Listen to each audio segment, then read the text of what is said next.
Good morning. Today is January 9th, 2026, and I need you to understand something very clearly. The silver rocket has officially launched, and it's highly probable, almost certain, that we're never going back to 70.72 prices. My name is William Lee, and today I'm going to explain exactly why silver took off, what happened in the last 48 hours that changed everything, and why you need to make a decision right now about whether you're getting on this train or watching it leave the station without you. Let me show you something critical that happened yesterday. Look at this chart very carefully, because what you're seeing is not just random price movement. This is the market speaking in a language that very few people understand. But I'm going to translate it for you so clearly that you'll wonder how you ever missed it. Yesterday, during the London trading session, silver corrected down to $74 per ounce. Now, if you were watching CNBC or listening to the Perma Bears, you probably heard silver crash. The rally is over. Time to sell. But that's not what happened. What actually happened is one of the most bullish technical setups I've seen in my entire career. The market was filling a gap, a massive gap, an enormous hole in the price structure that was created by a giant bullish candle that moved so fast it left empty space behind. Let me explain this for those who might not be familiar with gap theory. When price moves violently in one direction, and we saw silver jump from $72 to $83 in just days, it creates what technicians call a fair value gap, or FVG. This is literally empty space on the chart where no trading occurred, no equilibrium was established, no buyers and sellers met to agree on value. The market hates these gaps. It needs to fill them. It's like gravity for price action. The market will almost always return to fill these gaps before continuing in the original direction. And that's exactly what we saw yesterday. The London session took silver down to $74, perfectly filling that 4-hour fair value gap that had been sitting there like an open wound on the chart. Professional traders who understand market structure were not panicking. They were celebrating because gap fills in the middle of strong uptrends or GIFs. They're opportunities to add to positions at better prices before the next leg up. But it gets better, much better. After London filled the gap at $74, the New York session closed around $77 per ounce. And right now, as I'm recording this on the morning of January 9th, we're almost back at $80.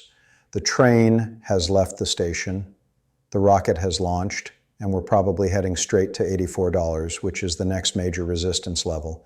And when we break $84, not if, but when, we're going to $100 per ounce faster than most people can react. Now let me show you the technical analysis that confirms this isn't just opium or speculation. This is mathematical probability based on price structure, Fibonacci levels, and volume analysis. If you look at where silver bounced yesterday, it wasn't random. The low at $74 corresponds perfectly with not just the fair value gap, but also with the 61.8% to 78.6% Fibonacci retracement levels of the entire move from $70 to $83. For those who aren't familiar with Fibonacci retracements, these are mathematical ratios that appear throughout nature in CLs, in galaxies, in DNA spirals, and they also appear in financial markets with uncanny accuracy. The 61.8%, 8% level, often called the golden ratio, is where the strongest trends tend to find support before continuing. When price retraces to this level and bounces, it's one of the most reliable bullish signals in technical analysis. Silver hit the 61.8% retracement, almost perfectly, bounced hard, and is now resuming the uptrend. This is textbook bull market behavior. This is what you see in assets that are in the early stages of multi-year bull runs. The weak hands get shaken out at the retracement, the strong hands accumulate, and then price explodes to new highs, leaving everyone who sold at $74 wondering what just happened. But the Fibonacci confluence isn't even the most bullish part. The most bullish part is the volume. Look at where the volume was highest during this correction. It wasn't on the way down, it was on the way back up. This tells us that institutional buyers were waiting for this pullback. They had limit orders sitting at $74 or $75. They accumulated massively at those levels, and now they're pushing price back up with conviction. Volume analysis is critical in commodity markets because it tells you who's really in control, the buyers or the sellers. When you see price drop on low volume and then reverse on high volume, It means the selling was weak and the buying is strong. It means the correction was a liquidity hunt, not a trend change. And that's exactly what we're seeing in silver right now. Now, I need to address something because I know what some of you are thinking. Bill, couldn't silver make one more correction down to $70? Isn't that still possible? Yes, technically it's possible. Markets can always do one more shakeout. But here's what you need to understand. The probability of that happening is much lower than the probability of silver continuing straight to $100 from here. Why? Because of what's happening on the fundamental side. And this is where we need to talk about China and Japan, because what's happening in Asia right now is absolutely unprecedented. While you're sleeping, while the Western markets are closed, while American traders are having dinner or watching TV, the Asian giants are inserting billions and billions of dollars into silver every single night. For several weeks now, the highest volume trading sessions have been the Asian sessions, not New York, not London, Tokyo, Shanghai, Singapore. The giant has awakened, and this giant has looked at the situation. The devaluing dollar, the printing press that won't stop, the $36 trillion US debt growing by $1 trillion every 100 days. And they've made a decision. They're converting their fiat currency into hard assets as fast as humanly possible. Let me give you specific numbers because this is not abstract. This is documented, measurable, undeniable reality. In the last month alone, based on delivery data from the Shanghai Futures Exchange and the Tokyo Commodity Exchange, Asian buyers have taken delivery of over 150 million ounces of physical silver. That's nearly 20% of annual global production consumed by Asia in just 30 days.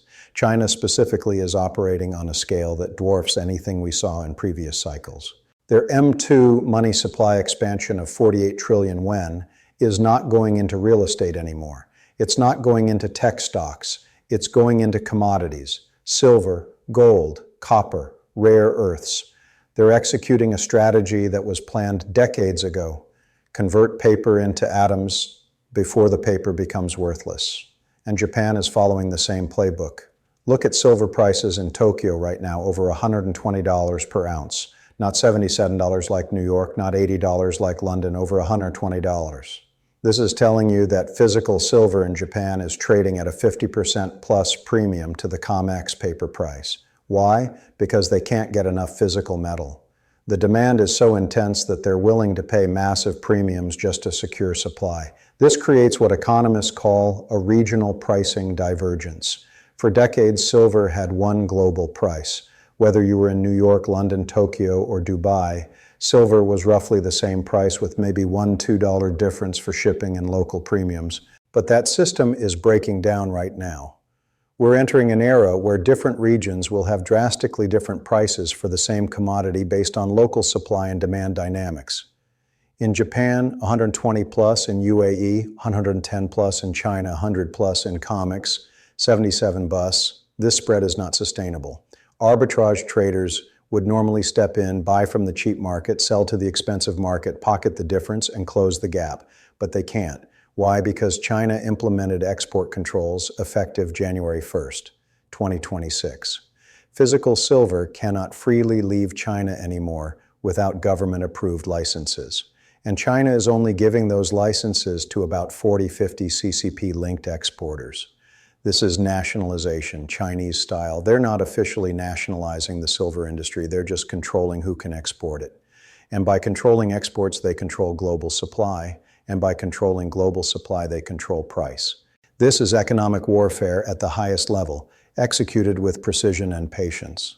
Lior Gantz from Wealth Research Group, one of the smartest commodity analysts I know, explained this perfectly in a recent interview.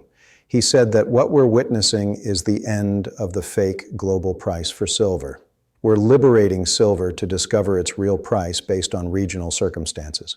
And the real price in places where people actually need the physical metal for industry and where they don't trust paper promises is 40, 50% higher than the COMEX says it is.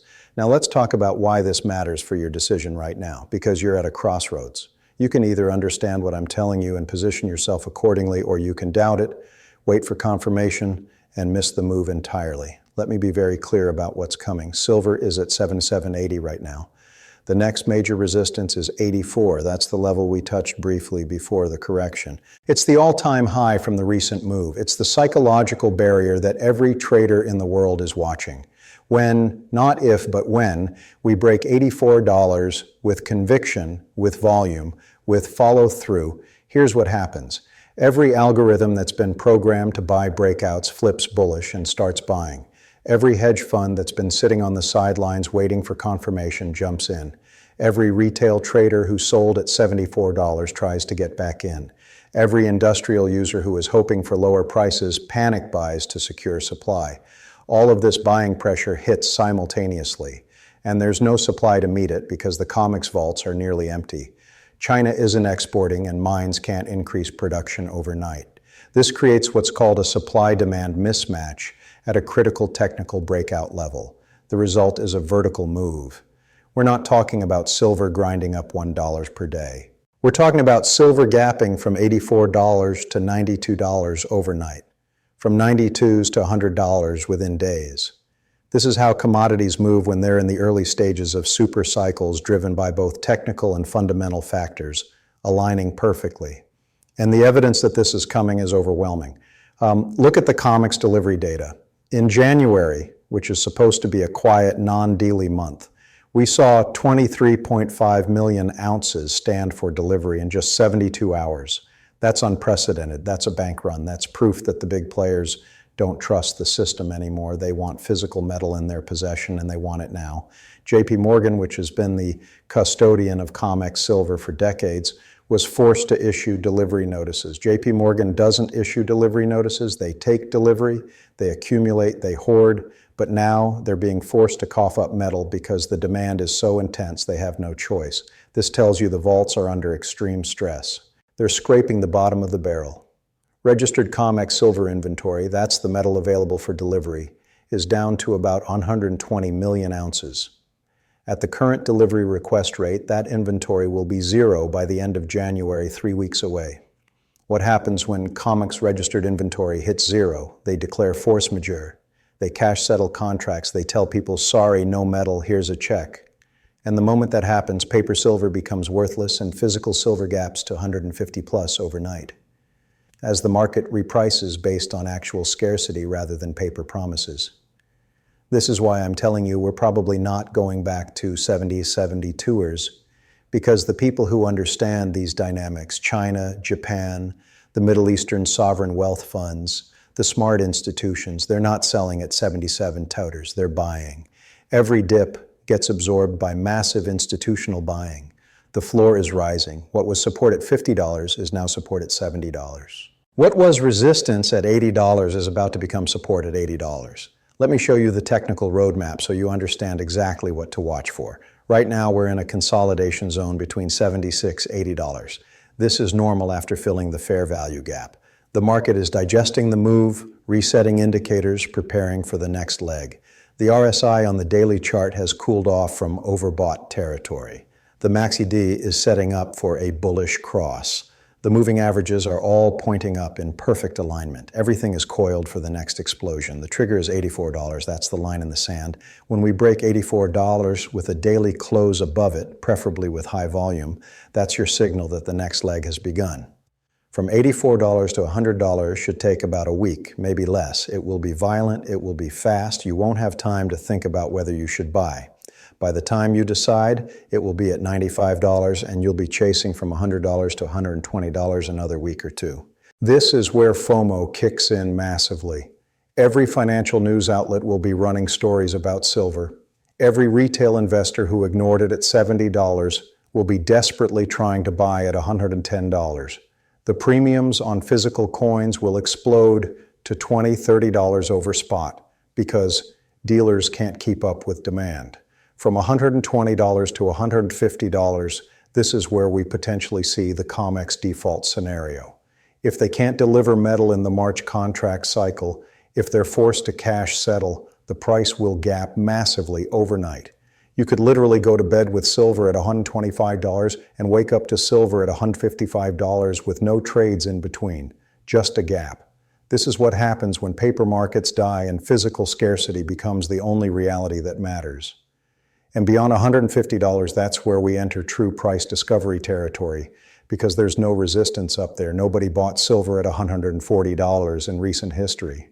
So there are no bag holders waiting to sell, it's blue sky. The only limit is how high buyers are willing to bid before mines can increase production, which takes years, or before industrial users start substituting other materials, which is almost impossible for most applications. Some analysts are calling for $200 by mid-2026. Some are calling for $300 by year-end. Andy Schechman from Miles Franklin recently said he wouldn't be surprised to see $400 to $500 silver if the monetary system breaks down completely. Are these numbers crazy? Maybe, but they're not impossible. When supply is constrained and demand is unlimited, price becomes meaningless. It's just whatever the last desperate buyer is willing to pay. Now let me address the psychological barrier that's probably in your head right now. You're thinking, $77 feels expensive. I missed the move from 25 to 77 as I should wait for a pullback. This is the most expensive mistake you can make because you're anchoring to where silver was, not where it's going. If silver is going to $150, $200 over the next 612 months, then the difference between buying at $70 or $77 is completely irrelevant. It's like worrying about whether you bought Bitcoin at $10,000 or $12,000 when it went to $69,000. The entry point doesn't matter in the grand scheme. If you understand the destination, and here's the brutal truth about waiting for pullbacks, they might not come. Or if they do, they might be so brief and violent that you miss them. Look at what happened yesterday. Silver dropped to $74 in London. By New York close, it was back at 77. That's a 3-hour buying window. If you weren't watching the market every minute, you missed it. And that might have been your last chance to buy below 75. The market doesn't owe you a comfortable entry. The market doesn't care about your feelings or your hope for lower prices. The market goes where supply and demand take it. And right now, supply is constrained and demand is exploding. That equation leads to higher prices. Period. Let me give you the fundamental reasons why $772 is probably gone forever. First, China's export controls are permanent. They're not lifting them. This is part of their long-term strategy to control strategic resources. Second, COMEX inventory is structurally depleted. Even if they avoid default in January or March, the trend is clear. Metal is flowing out, not in. Third, industrial demand is increasing, not decreasing. The green energy transition, AI data centers, 5G expansion, military modernization, all require massive amounts of silver. Fourth, mine production is flat or declining. It takes 10+ years to bring a new mine online. Even if silver goes to $150 and incentivizes new mining projects, that metal won't hit the market until 2035 plus. Fifth, the dollar is devaluing. This is mathematical certainty. $36 trillion debt, $2 trillion annual deficits, no political will to stop. As the dollar loses value, hard assets like silver gain value. This is not opinion, this is monetary physics. Sixth, the paper silver market is dying. ETFs are experiencing redemption problems. Futures traders are demanding physical delivery instead of rolling contracts. The entire fractional reserve system that allowed banks to sell 100 ounces of paper for every 1 ounce of physical is collapsing. As that system dies, the real price based on physical scarcity emerges, and that price is much, much higher than $70. Seventh, regional pricing divergence is accelerating. The spread between COMEX and Shanghai Tokyo is widening, not narrowing. This tells you the market is fragmenting into local supply zones. And in zones where physical is scarce, prices will reflect that scarcity regardless of what COMEX says. Eighth, governments are waking up. The Pentagon's $7.44 billion silver smelter in Tennessee is proof that the U.S. government now views silver as a critical national security resource. They're not building that smelter because they think silver will be cheap and abundant. They're building it because they know it won't be. And when governments start hoarding strategic resources, the price only goes one direction. So when I say we're probably not going back to 72, I'm not being hyperbolic. I'm reading the evidence. And the evidence says the floor is rising rapidly. What was the price yesterday might be the low price forever. This is how bull markets work. They don't give you comfortable entries. They force you to either get in or get left behind. Now let me address the counter-argument because I want you to have the full picture. Could silver make one more dump to $70? Yes, it's possible. If there's a coordinated attack by the COMEX and the bullion banks to trigger one final mass liquidation, we could see one more spike down.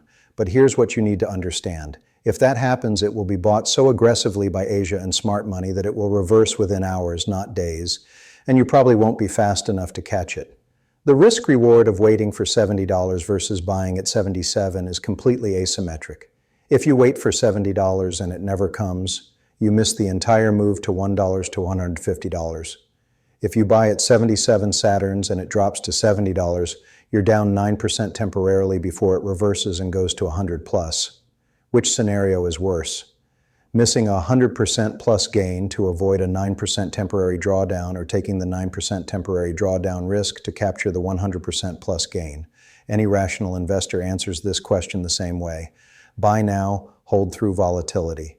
Don't overthink it. This is not day trading. This is positioning for a multi-year super cycle. The exact entry point becomes irrelevant over the time frame we're talking about. Let me give you the action plan, because I don't want this to just be information. I want this to be actionable. If you don't own silver yet, buy physical now. Coins, bars, whatever you can get. Yes, premiums are high. Yes, delivery times are long. It doesn't matter. Get the metal. The premiums you're paying today will look like nothing when silver is at $150 and dealers have no inventory at any price. If you own silver, hold it. Don't get shaken out by volatility. Don't panic if we get one more drop. Remember, China is buying every dip. The Pentagon needs the metal. Industrial users are desperate for supply. You're on the right side of the supply-demand imbalance. Be patient. If you're trading paper silver, convert to physical. The counterparty risk is too high. The COMEX default risk is real. When the system breaks, paper holders get cash settled at the old price while physical holders participate in the reparic. Don't be on the wrong side of that event. Watch the $84 level obsessively. That's your signal. When we break it with conviction, add to your position if you have capital. That's the green light for the next explosive leg. And don't use leverage. Don't trade with margin. This market is too volatile. You'll get liquidated on a wick and miss the move. Just own physical or fully paid positions and hold. The question I opened with was, do you want to be on this train, or do you want to fill yourself with frustration while everyone else goes to the moon? This is a personal decision. I can't make it for you, but I can tell you what I see. I see the biggest supply squeeze in modern commodity history unfolding in real time. I see governments panicking about access to strategic resources. I see China executing a multi-dead plan perfectly. I see technical setups that occur once in a generation. And I see a price at $77 that will look like the opportunity of a lifetime when we're at $200. But you have to make the decision now, because the train is leaving the station. The rocket has launched, and 2026 is the year of silver. This is not hype. This is not clickbait. This is the cold, hard reality of supply and demand meeting at a critical moment in monetary history. Good morning. Today is January 9th, 2026. The silver rocket has launched. The question is, are you on